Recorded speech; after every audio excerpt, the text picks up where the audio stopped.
Bismillah, apa kabarnya pemirsa? Selamat datang di channel Ramuan Asia TV, tempatnya informasi ramuan bahan alam untuk kesehatan. Yuk disimak terus sampai selesai agar tidak ada informasi yang ketinggalan. Sebelum kita lanjutkan, ayo dibantu subscribe dan loncengnya ya, agar kamu-kamu tidak ketinggalan info terkini dari channel ini dan kita menjadi lebih semangat untuk tetap dan terus memberikan informasi yang berguna bagi kita semua. Pemirsa, Kementerian Kesehatan RI telah mengeluarkan pedoman dan pencegahan pengendalian situasi pandemik saat ini, dan dalam salah satu bagiannya diinformasikan juga kepada masyarakat terkait pemanfaatan obat tradisional untuk pemeliharaan kesehatan, pencegahan penyakit, dan perawatan kesehatan. Nah, ini adalah contoh tanaman yang diberikan. Di antaranya ada rimpang empon-empon seperti jahe merah, jahe, ketumulawak, kunyit, kencur, dan lengkuas. Kemudian ada umbi-umbian, misalnya bawang putih, kulit kayu seperti kayu manis, batang seperti sereh, daun seperti kelor, katuk, pegagan, seledri, buah seperti jambu biji, lemon, jeruk nipis, herba. Kalau herba itu artinya adalah seluruh bagian tumbuhan mulai dari batang, daun, bunga, dan buah seperti meniran dan juga biji-bijian seperti jintan hitam. Nah, selanjutnya ada 7 ramuan untuk peningkat daya tahan tubuh yang diinformasikan. Jadi pemirsa bisa lihat di sini nanti bahan-bahan apa saja yang diperlukan untuk tiap ramuan. Kemudian jika pemirsa nantinya punya ramuan lain berdasarkan pengalaman, silakan sekali diinformasikan di kolom komentar ya, agar semakin banyak manusia yang dapat merasakan manfaatnya. Baiklah, kita lihat satu persatu apa saja ketujuh ramuan tersebut ya. Ramuan pertama berbahan jahe merah sebanyak 2 ruas ibu jari, jeruk nipis 1 buah, kayu manis 3 jari, gula merah secukupnya, dan ditambah air 3 cangkir. Jadi cara pembuatannya, seluruh bahan dicuci bersih, kemudian jahe merah dicuci bersih dan digeprek. Digeprek itu artinya dipukul gitu ya. Atau kalau ada penggiling gitu kan, dipukul sehingga dia bahannya menjadi penyet ya. Nah, kemudian rebus air hingga mengeluarkan banyak uap, kecilkan api dan rebus semua bahan yang sudah disiapkan bersama dengan gula merah selama 15 menit. Setelahnya kemudian disaring dalam keadaan dingin. Nah, bagaimana cara pemakaiannya? Diminum 1 kali sehari sebanyak 1,5 cangkir. Untuk ramuan kedua, bahannya adalah kunyit 1 ruas ibu jari, lengkuas 1 ruas ibu jari, jeruk nipis 1 buah, dan air sebanyak 3 cangkir, serta gula merah jangan lupa. Cara pembuatannya sama, cuci bersih semua bahan, termasuk kunyit dan lengkuas. Nah, kunyit dan lengkuasnya digeprek, kemudian direbus air hingga mendidih, baru dimasukkan semua bahan. Kalau sudah tersisa setengahnya, api dimatikan, disaring dalam keadaan dingin. Nah, untuk penggunaannya 2 kali sehari sebanyak 1,5 cangkir.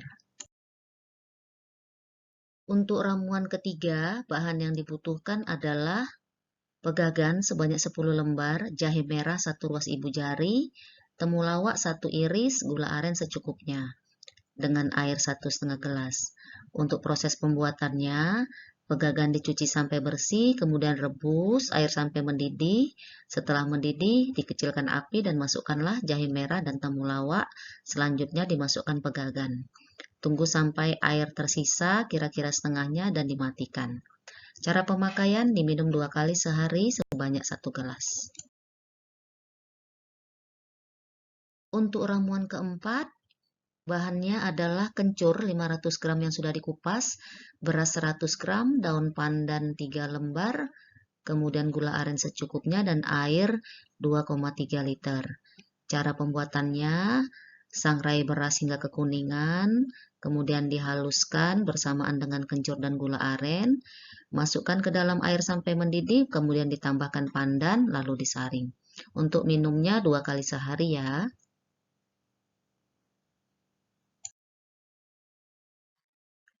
Berikutnya ramuan yang kelima, bahannya adalah daun kelor sebanyak 2 genggam dan air 2 cangkir. Proses pembuatannya, disiapkan air dengan merebus sampai mendidih, baru dimasukkan daun kelor, lalu matikan api dan saring sesudah dingin. Penggunaannya untuk dewasa 2 kali sehari sebanyak 1 cangkir, sedangkan anak-anak cukup hanya setengah cangkir saja.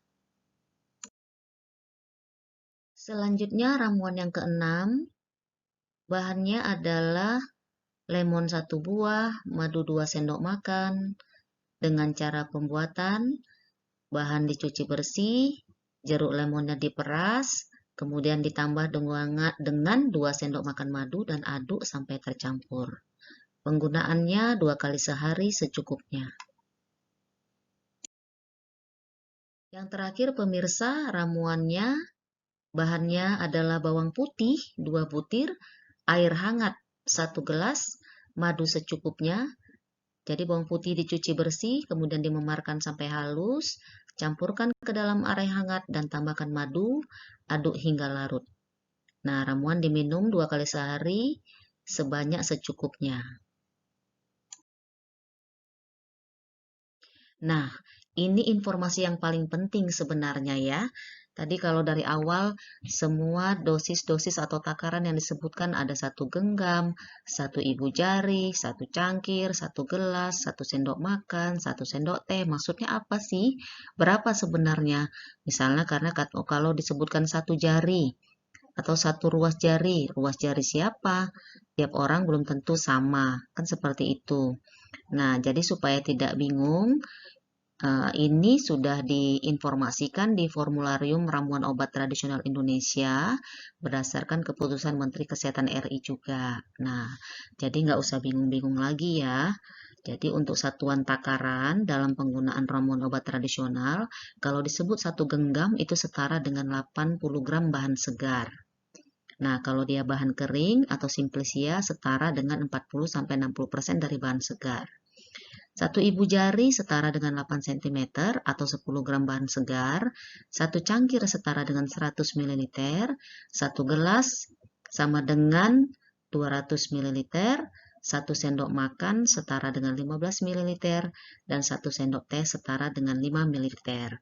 Jadi pemirsa sudah jelas ya.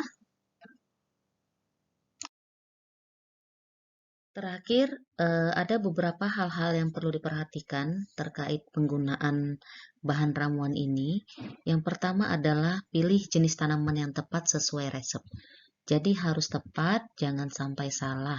Karena ada beberapa tanaman yang kelihatannya sama, tetapi sebenarnya berbeda. Tentunya kalau berbeda tanaman, maka khasiatnya juga akan berbeda. Jadi salah satu cara untuk mempermudah pemirsa dalam pencarian bagaimana tanaman yang tepat itu, misalnya dengan mesin pencari Google, contohnya meniran. Barangkali ada yang tidak tahu meniran, tuliskan saja meniran, maka kemudian akan keluarlah bermacam gambar meniran ya. Tentu dengan permintaan yang kita tulis adalah meniran. Berikutnya, yang perlu diperhatikan pada saat akan meramu bahan, harus dicermati komposisi bahannya. Jadi sesuai ramuan disiapkan dan takaran juga harus sesuai petunjuk, tidak ditambah atau dikurangi. Kemudian di saat merebus, sebaiknya api kecil kurang lebih 15 menit. Ya, jangan terlalu besar, mungkin karena saking semangatnya supaya cepat selesai, api besar ya. Nah, itu nanti bisa berpengaruh terhadap aktivitas ataupun khasiat daripada bahan yang bahan aktif yang terdapat dalam ramuan tersebut.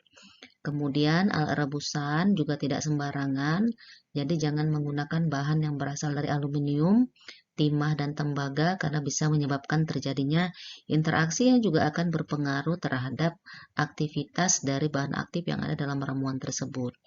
Kemudian hati-hati penggunaan ramuan pada ibu hamil dan menyusui ya, kecuali memang ramuan tersebut diindikasikan untuk ibu hamil dan menyusui tentunya. Jika tidak, belum diketahui apakah aman pada ibu hamil, ya artinya tidak akan mengganggu baik ibunya juga janin yang ada dalam kandungannya, dan juga kalau sedang menyusui tidak akan berpengaruh terhadap misalnya sekresi daripada ASI dan juga terhadap bayi yang sedang disusuinya.